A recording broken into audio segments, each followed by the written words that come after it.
Welcome to Mississippi Happenings. My name is David Oles, and I'm your co-host. And today I want to welcome once again my friend and cohort, Mr. Jim Newman. Jim, how are you, buddy? Any better, I would be twins. Oh God, no. I All don't think right. the world could As handle Mr. that. as Mr. Green Jeans said, it's a wonderful day in the neighborhood. I thought that was I thought that was Mr. Rogers, not Green Mr. Rogers, Jeans. okay. Uh, okay.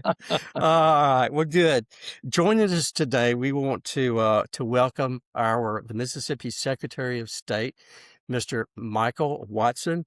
Secretary, it's great to have you with us. Great to be on with you. And I was wondering if Mr. Rogers had some kind of code name or nickname there. Uh, Jim, I wasn't sure about that name you threw out. That was part of Captain Kangaroo, is that right, Maybe Jim? so. I don't know. I have a hard time remembering all the people on Howdy Doody. Gotcha. Our Secretary of State, Mr. Michael Watson, is a three-term state senator, District 51 out of Jackson County. He is in his second term as our Secretary of State. He was first elected in 2020. Mr. Secretary, for me and for our subscribers, tell me a little bit about what responsibilities or what departments fall under the Secretary of State's office. Yeah, look, great question, and one that I often talk about everywhere I go, because I think it's important that Mississippians know what we do. So when they need help in one of the areas we cover, they know who to call. So we basically have kind of three areas when I talk to groups to talk about elections. Obviously, that's the face of the office. What everybody really knows about the Secretary of State's office, but what they don't know about elections is in Mississippi, we're what's known as a bottom-up state. So your circuit clerks at the local level and your elections commissioners are the ones that really do the heavy lifting when it comes to elections. We help train them. We answer kind of some legal questions for them, give them some guidance about what the statute says. We house the statewide election management system, so all of the voter data. We do several different things at elections, but the real hard work does happen at the local level with our clerks and our commissioners. And then God bless all the folks that work the polls on election day. They play a huge role as well. So that's elections. Business services, that's kind of where the breadth of the office really comes in. So if you've got an LLC, a corporation, a nonprofit, a charity, if you're dealing with securities, a sports agent, if you've got a scrap metal yard, if you've got a perpetual care cemetery, you get the picture. It keeps going. But any of those areas that you may touch with your business, obviously you're going to be working with our office as well. We've got the Administrative Procedures Act. We house that here at the Secretary of State's office. So dealing with regulations around the state. And then lastly, public lands. So if you're dealing with the 16th section lands, which you do not do in DeSoto County, but 16th section lands, titlings along the coast, and then tax forfeited properties. So those are kind of the three areas that we deal with. And I think it's important, number one, again, to know who to call if you've got a question with one of those things. But more importantly to me is on the back end. If you see something going wrong with one of those areas, I want you to know who to hold accountable. And I think that's the really important piece for the folks that are listening today. As you learn more about government, you know whose job is what. It's easier for you to hold them accountable when they're doing their job. So really important to get that out there to your listeners today. Thank you. Jim, you want to get us started? Yeah, Mr. Secretary, you been a proponent of changing some of the legislation around funding of political campaigns. Uh, I think I'm a really strong proponent of that as well, Good to uh, hear. to the extent that I know that you can't do it, but it's always seemed to me that the people of Mississippi ought to be the only ones able to contribute to candidates running in Mississippi so that we don't have thousands or millions of dollars. I don't, I'm not sure how much, obviously, but there's a lot of out of state money coming in as well for various different reasons. And I'm really interested in what you're talking about in the way of changes. Yeah, so I'll kind of give you a rundown, and we'll start at the top, and then focus it down to campaign finance reform. But what y'all have heard from me over the last 6 years is basically election integrity. We've preached that everywhere we've gone. We've done a lot of things with the elections process here in Mississippi to make sure that our legislation is strong and solid, supporting the integrity of the process, but also working with our clerks and our commissioners. Look, I went on an 82 county tour and sat down with all of our clerks and commissioners to really ask them, number one, what can I do better as a Secretary of State to make your job easier? But number two, I want to make sure we've got this relationship because elections take a team. So as we work together through elections, we can bounce ideas off of each other, but we can also hold each other accountable. And I think that's a really important piece. So we did a lot of the legislation. And by that, I mean making sure only United States citizens can vote in our elections, making sure we have post-election audits, making sure we have a paper verifiable trail behind our machines. Again, those pieces of legislation that are really important, but also working with our system, as I mentioned a minute ago, our statewide election management system. We put in some checks and balances there where we saw some issues. For instance, we saw one county where a household had 27 absentee votes that came through that house. Unfortunately, on the front end, we, Yikes. we didn't see that, but thankfully, an individual ran for office in this county 3 or 4 years later after this had happened. And he said, "Hey, I was looking at the absentee voting, and I saw this address where there were multiple people that voted from the address." And we're like, "Okay, well, could have been a nursing home, could have been a college, or what was it?" He said, "No, no, this was a personal address. I went to the house to see it." And unfortunately, 27 folks from different counties had used that address to vote in that county's election, which is election fraud. We caught it on the back end, so we could not prosecute that because it was too far after. But the key thing there was what we saw in Sims. Now we have a flag. If three or more people vote and ask for an absentee ballot at a home, then we can go look and make sure. Oh, wait a minute, is this a residence? Is this a dormitory? Is this a nursing home? To put that in check. So we've done things legislatively, we've done things regulatory in our office, and then I think the last leg of it really is campaign finance. And Mississippians deserve to have an easy system where they can make sure that, hey, who's influencing my legislator? Who are they getting checks from? And if they get a big check, did it change their vote? And if it did, then I can hold them accountable for that. So that's kind of the last mission piece that we've put together here with our campaign finance reform package to make sure that we're bolstering election integrity on the back end so we can hold our elected officials accountable. So we've got a big package that we put together. We've actually introduced this for 3 or 4 years in a row.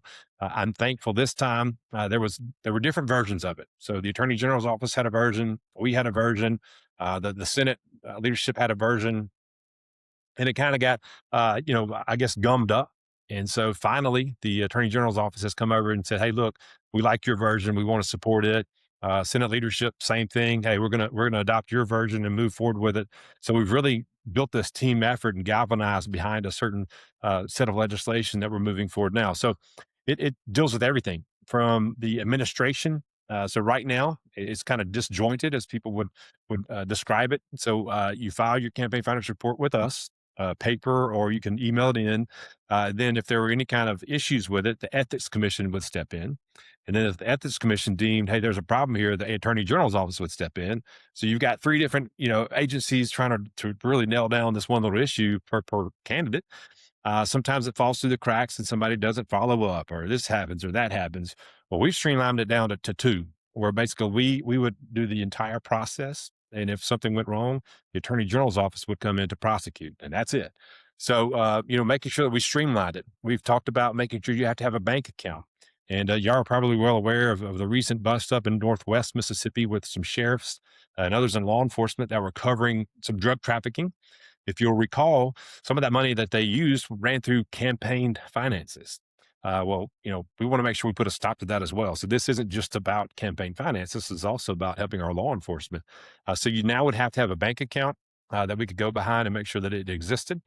So if there were some deposits missing, or if you didn't properly, report your funding and your finances, then there'd be a check on the back end of that.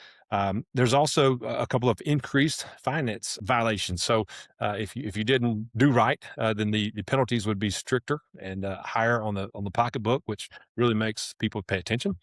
So a lot of different pieces that we put together, but that's kind of the broad picture there and the pitch of why it's so important to all Mississippians. It's been, in the past, I don't want to call it a joke, but it's sometimes it seems like it. Candidates don't file their financial reports. Uh, and in particular, after the race is over, they just forget it. It's not going to happen.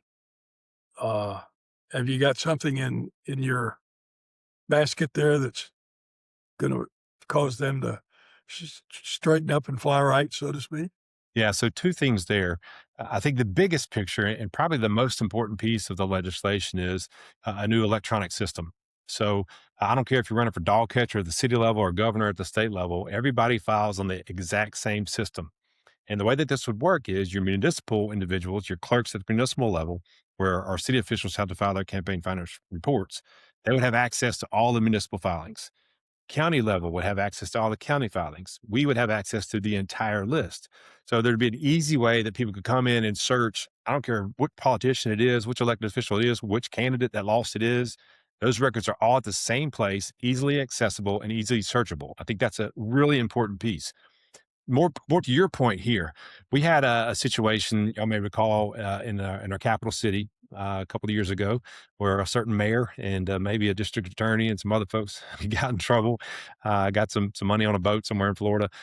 Long story short, a lot of that again was money that was run through campaign finance reports or their accounts, so to say.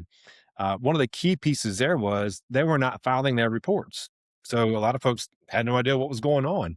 Well, we got a piece of legislation passed last year that basically said, or maybe 2 sessions ago, that basically said if you don't file your reports, you can't qualify to run for office. So you've got to catch up on all those reports, or you can't even qualify to be a candidate. So we looked at that, a couple of years ago, and that kind of really does feed into this whole picture of election integrity. It's not a one stop thing. We got to keep getting better because people, unfortunately, are going to keep figuring out ways around the rules. But again, I think that one stop shop system where everybody's got to file the same place and it's easily searchable will really put the pressure on folks to make sure they're doing the right thing. I want to applaud you. You've done a wonderful job uh, making the entire process more transparent for the average citizen. The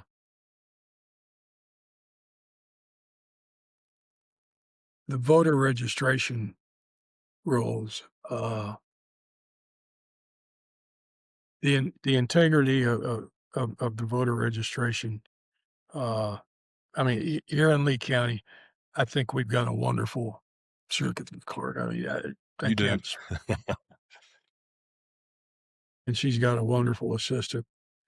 Uh, but what are your feelings on uh, the mail-in ballot being counted after the election date and at the same time, same day voter registration, because that's an issue in a lot of places.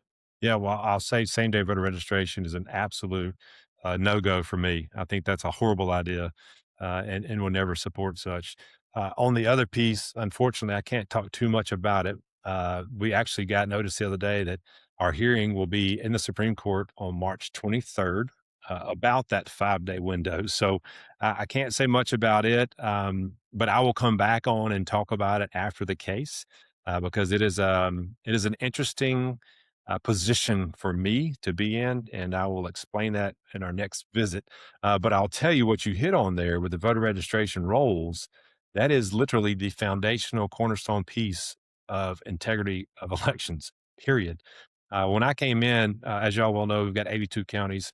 When I came in, I think we had, I can't remember the number, 46, 47 counties that had 90% or more of the voter registration rolls compared to the voting age population in those counties. Uh, we had 7 of them that had 100% or more, Jim. So the worst one was 107%. And what I like to do is really explain this to people. Why is that important? So we'll say Lee County just because that's where you're from. This is not where it happened. I want to be very clear here. Your circuit clerk is great.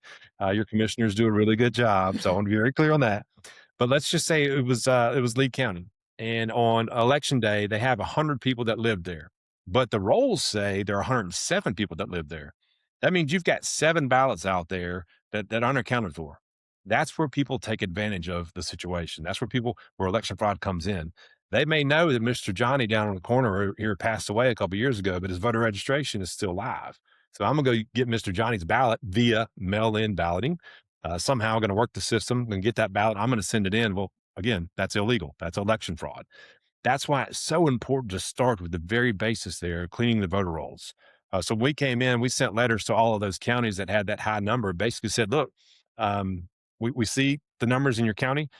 This is what the law says. You need to be cleaning your books up and do a better job of it. We also started posting those numbers by county on our online site, our website. So you can go to Lee County right now and look at what is the percentage of the voting age population that's actually registered to vote.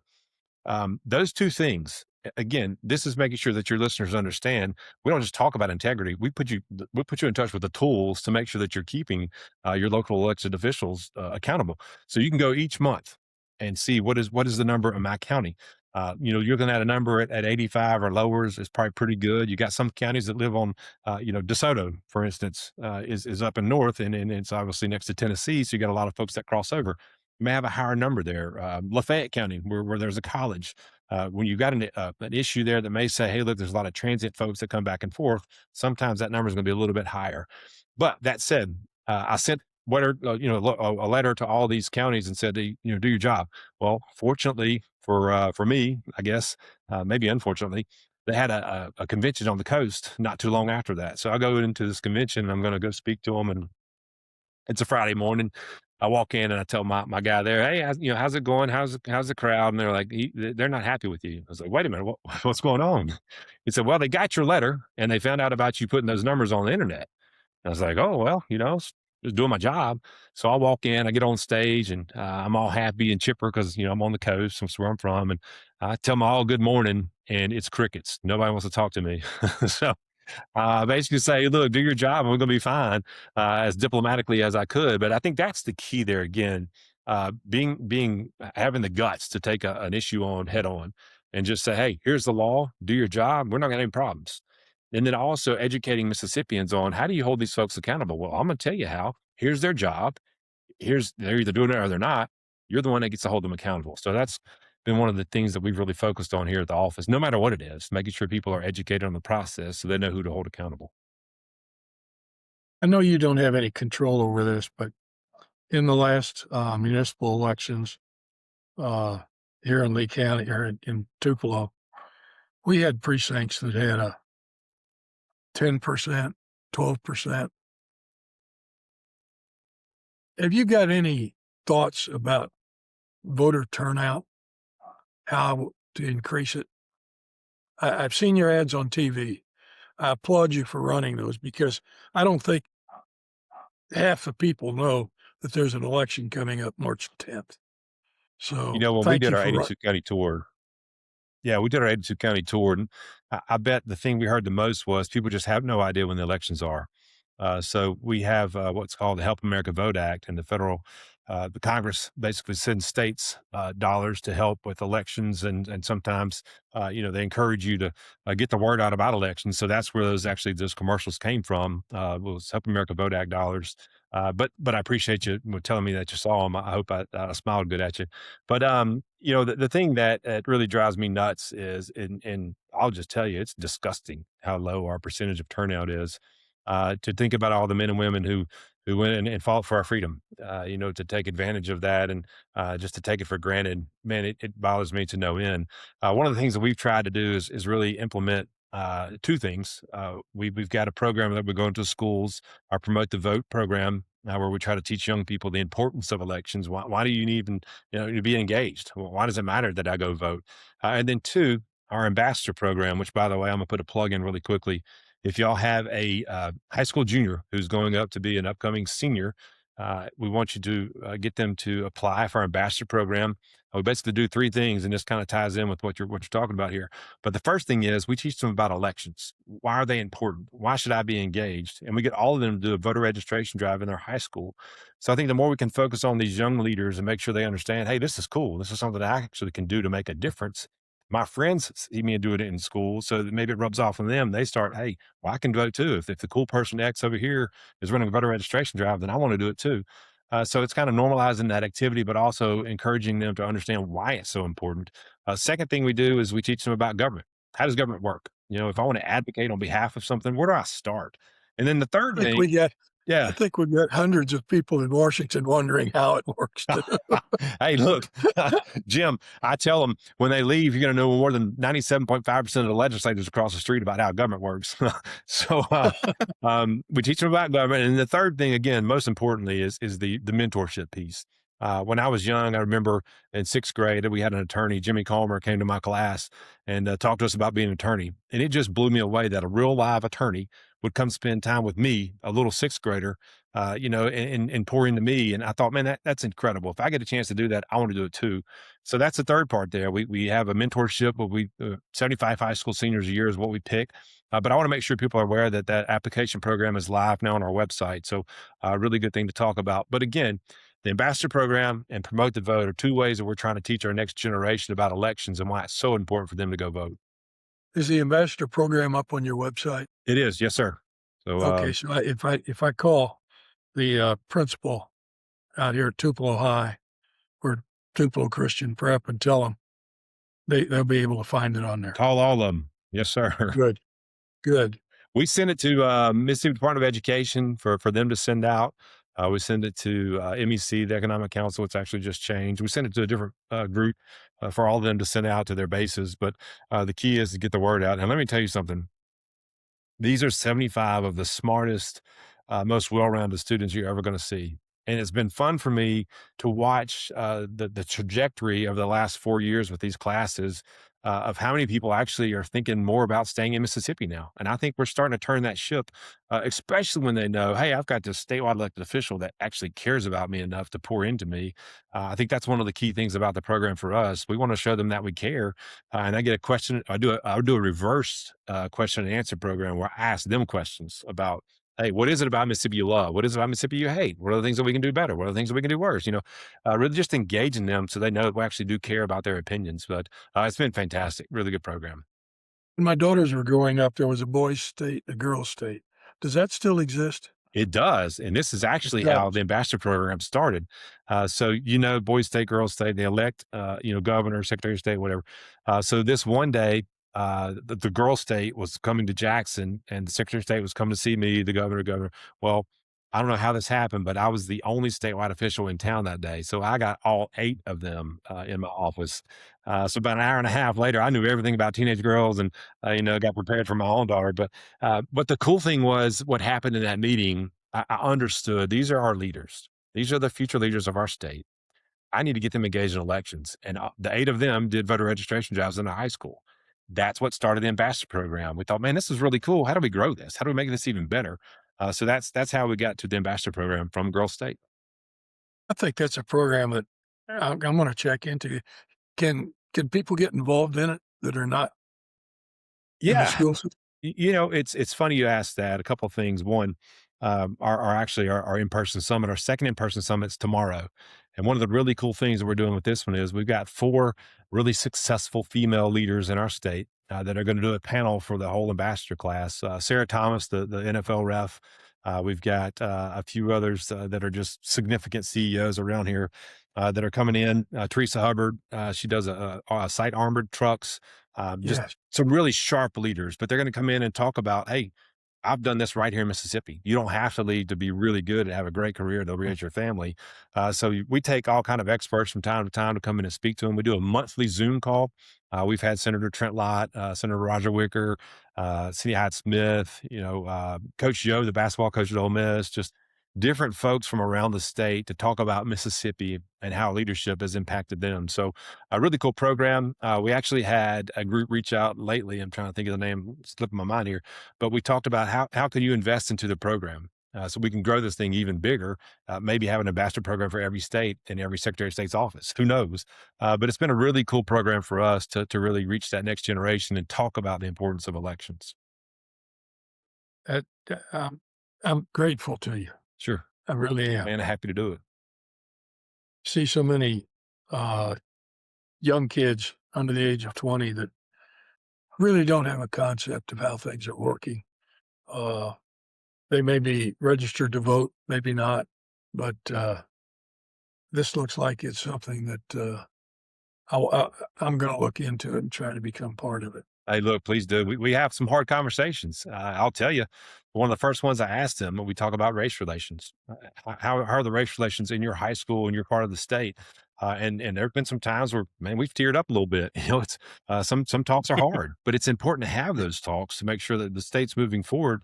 So we know if we got an issue, let's tackle it. Let's hit it head on. And if we don't have an issue, then let's put it to bed and move on to the next one. So, look, the Lord's put me here for a reason, and I'm gonna do everything I can to make sure that we have a better state when I get done with this place. It's wonderful. I'm really glad to hear that. Uh, have you got anything else, How long you Mr. got? Jordan? Well, yeah, we can talk about a lot. Oh, And, yeah, I know we could. And, Jim, I got a couple questions if we could. Right now, Mr. Secretary, what is the status, if we could go back to campaign reform a little bit, campaign finance reform? What's the status as of right now? Is it in a committee and or what's going on it right now? Yeah, really good question. So we had two versions. Our version, basically the one that we really worked on, is in the Senate. There's a complementary version that was in the House, similar but a little bit different. The House brought it up in committee and didn't take a question. The chairman didn't even get to explain the bill. They immediately killed it, like literally within 90 seconds. So Mm, I'm not real sure what's going on over there. We'll talk about that another day as well. The Senate, understood. where our version is, they passed it out of committee, in which last year they ripped it to shreds before they passed it out of committee. This year, we actually passed the entire bill out of committee. So we're making good progress. As I understand it, it's coming up on the floor tomorrow. So we will hopefully see something good happen tomorrow. I've heard a few questions from some legislators that, again, I'm a former legislator, so I get their mindset. I understand how they see this thing and how they're looking at it. But to me, anybody that's for transparency, that's for better government, that's for giving more control to Mississippians, ought to be for this one. It's pretty clear cut. But I'm gonna get over there actually right after we hang up from this interview. I'm going across the street to talk to a few of the members to make sure they're prepared tomorrow to get us a good vote, and then we'll get to work in the House. But I feel confident we'll get it out of the Senate tomorrow. Maybe a few amendments, we'll see. But maybe we'll have to get to work together in the House though. well, I'll call Good, Chad McMahon. He's Yeah, my yeah. Let him senator. know it's a good bill. Yep, Tell him I I said will. so. good. Does this bill cover outside money coming into the state, or is that not on the table at this time?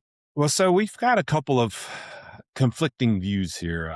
There's $1,000 limit per year on corporations. And for the longest period of time, we've understood that meant Mississippi corporations and any corporation. There's been an interesting conversation that says maybe that doesn't apply to out of state corporations. I disagree with that, but there are some elected officials that have taken that position. That said, we've worked on some of that in the bill itself. My understanding is that is maybe where one of the amendments might be coming tomorrow. So I'm not exactly sure what that's going to look like coming from the floor. I've not heard a specific amendment coming, but I have heard that's been a topic of conversation. So currently, the way that the statute is worded, it's in law now, I think it applies to every corporation. Some people say that it doesn't, but we wanted to actually specifically address that in this bill. So we'll see what happens tomorrow when it comes up on the Senate floor, and hopefully, again, we'll get the whole bill out. At a minimum, if they take a couple things here or there, that's fine. It's still a long, long process and a long way to go before we get this thing across the finish line. But it also it from what you just said, you've been this is something that's been on your heart, it's been on your mind, it's something that and you can see now, I mean, from where you started to where it is now, you see the goalpost, and so I think that's great. Oh, Also, 100%. one last thing, I have been through your voter training, I've been through that, I worked the polls, Thank you. and it yes, and, uh I understand now, and please tell me if I'm wrong. I understand now, and maybe this is just for DeSoto County, but basically, it's a long day, but basically the pay is $200. And I understand there's also a $25 pay that you get for the required training. And I think it's so important that yes, that people work the poles. It's a long day, but it's so fulfilling. That this is it's like jury duty. You're doing something for your community. Can't thank people enough like you who take the time to go work the polls. Again, we don't have elections without you. We just don't. And to some folks that actually need a little bit extra money, yeah, it's a paying gig. The hourly pay is not great because it's a long day. But we're actually working on some more training for that, some more online training courses to help folks make sure that they could touch up on things that they may forgotten from the last time they worked the polls, and maybe some refreshers for our circuit clerks and our commissioners as well. That training is absolutely imperative and really important to make sure that we got a good job with our individuals that are going to be in the polls. People are going to have questions, and for you to be educated enough to answer their questions properly is really important to have a seamless election. So again, I just want to say thank you personally for working those polls. Well, A- it's thank you for As, that, and as, thank you for the work that you do. as What, Jim? as the population's gotten older, uh, maybe you had noticed, Mr. Secretary, David, not exactly too young, uh, Hey, but, I already told you you look hey, good today. yeah. uh, yeah, I had to come in and get in the house. I couldn't get online out in the office. Uh, can you have two poll workers splitting the day? So right now, the way the process works, you have to have three as a minimum, and um, i- it's tough to have that. We've talked about that. Would that work? Would that be possible? That is an option. I hope that we can maybe discuss a little bit more. I'll tell you one of the things that we've been trying to do is when I did our 82th county tour, I asked all the clerks who are the biggest employers in your counties. And we started writing letters to those employers saying, "Hey, would you please encourage your younger employees to get engaged as poll workers? Could you incentivize them somehow?" So we've been really working hard on how do we recruit that next generation of poll workers because again, we do not have elections without them, and you can't just throw anybody out there. You got to have somebody that actually cares, that wants to do a good job, that is properly trained and pays attention during training. So we don't want folks that are sleeping during training to get in there and run our elections. But again, got to have good people. So we've been trying to encourage our businesses to step up and somehow, emphasize that to our younger employees. And if it takes some type of enticement, then legal enticement, then that's okay. We just want to make sure we got good people that are coming behind to make sure that our elections continue to go well in Mississippi. Here, I think we've got 33 or 36 precincts. And by the time you try to round up 100 plus people, uh, 70% of them are over the age of 65. Right. And that long day is kind of rough on them.